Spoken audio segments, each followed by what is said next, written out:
Hi Dash and Kobe. I'm going to read you one of my favourite books from when I was your age.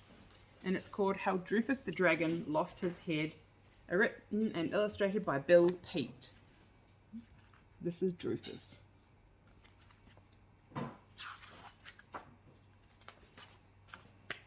Once upon a time there lived a family of dragons. They were a horrible bunch of beasts who travelled about from county to county, stirring up trouble wherever they went. One day, on a trip to some faraway land, the dragon family flew into a dense fog, and Droofus, the youngest of the dragons, lost track of the others.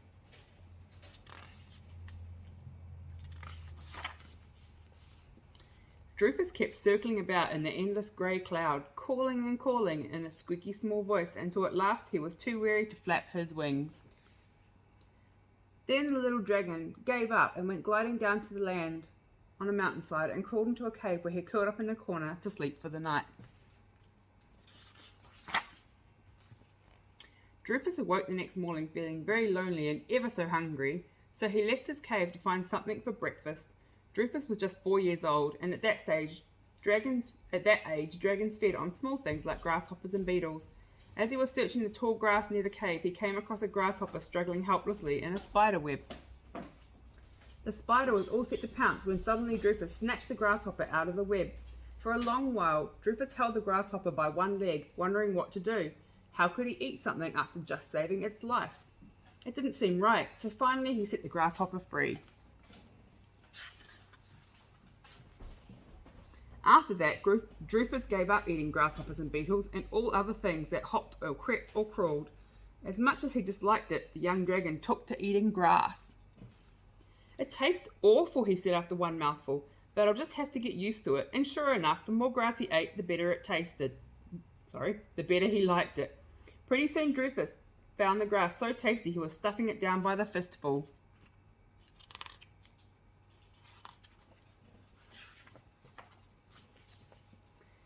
And in a surprisingly short time, the grass-eating dragon grew to a giant of a monster, a huge scaly brute with a long pointed tail and big leathery bat wings.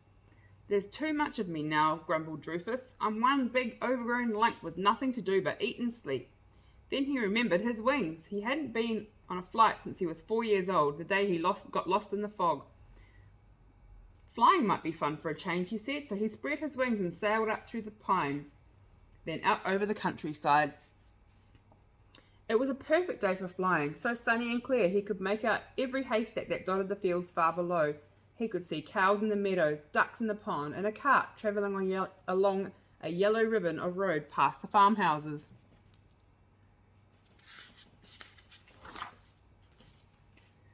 Farther on there were more roads and more houses, and great clusters of houses with castles towering over the rooftops.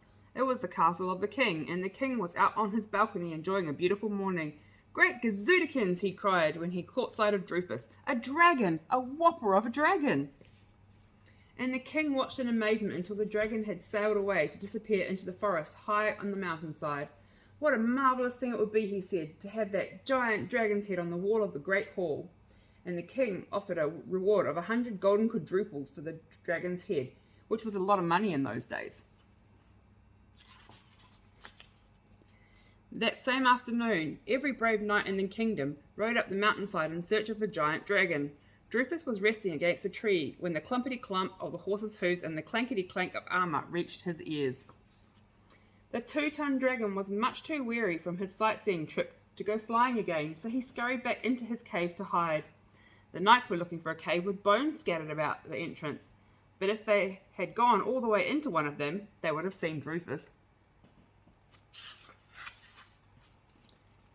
After one peeked into Droofus's cave, they hurried up the mountainside, peeking into all the other caves as they went. The knights searched for months, peeking into hundreds of caves, but not one of them had the look of the dragon's cave. So at last they gave up in despair. The dragon's hideout would have remained a mystery if a lamb hadn't gone astray one evening. The lamb had wandered into the pine forest on the mountainside, and before long the farm boy had come looking for her. Lighting the way with a lantern, the boy followed the lamb's trail. Small bits of wool had caught on the brambles here and there. When it came to the cave, he raised his lantern to peer inside. Oh, this picture's cute.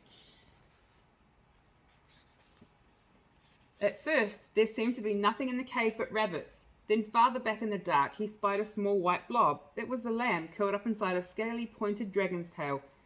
And looming up on the roof of the cave was the rest of the dragon, sound asleep and snoring. "Hey, Flossie, come here, Flossie," the boy called softly, careful not to waken the dragon. The lamb finally raised her head and then hopped up to her feet and came trotting out of the cave, and the boy and the lamb went scampering away through the forest. Halfway down the mountain, they met the boy's father, and he was very angry. "How many times must I warn you," he growled, "to stay out of the woods after dark?" "But I had to find Flossie," said the boy, "and you'd never guess where. She was asleep in a cave with a dragon." The dragon," stammered the father. "Are you sure?" "A giant of a dragon," said the boy. "Why, son, did you know there's a reward for his head?" 100 gold quadruples. The king's knights must have been searching the mountain for months.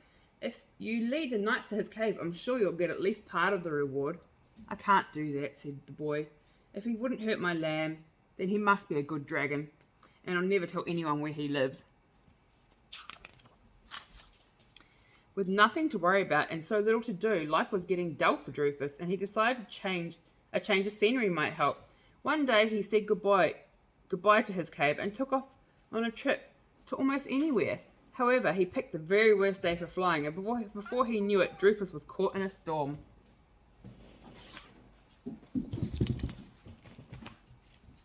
He wheeled around to head back to the cave, but too late.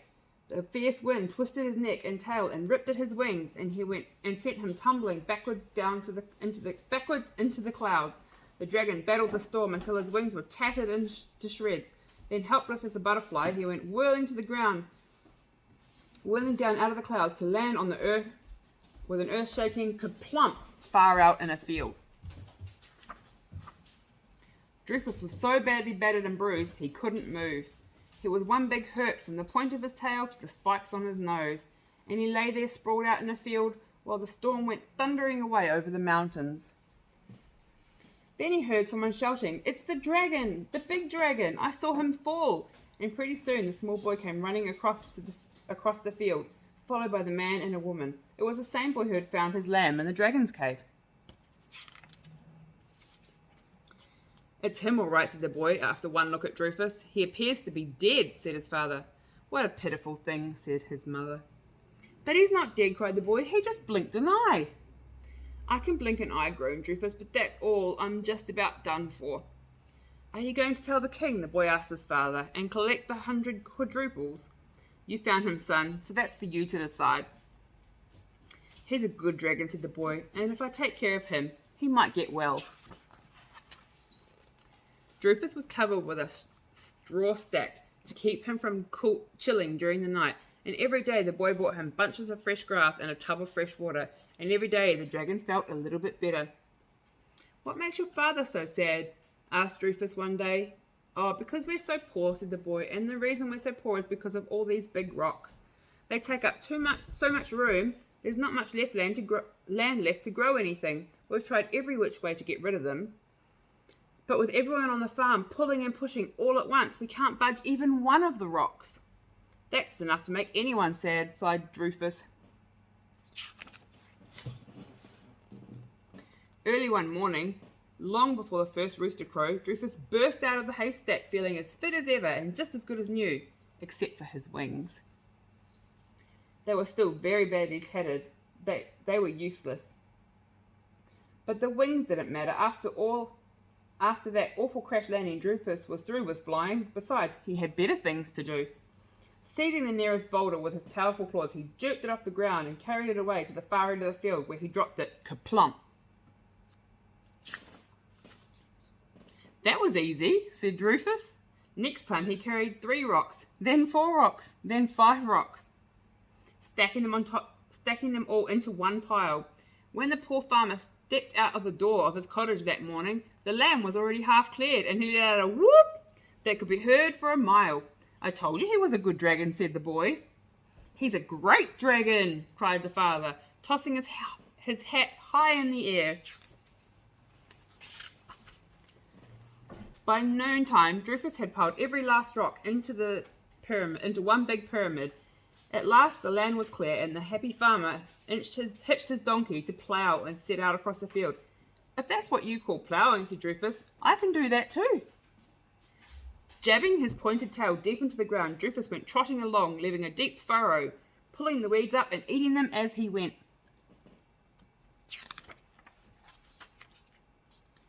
After the ploughing was done, he helped plant the wheat. He hauled logs from the forest, and using his long jagged tail for a saw, he cut enough firewood in one day to last the whole winter.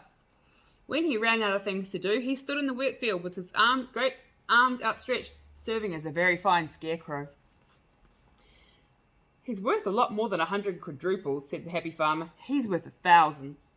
But the happiest of all was Droofus. At last he had become something useful, not just a big hunk of a thing.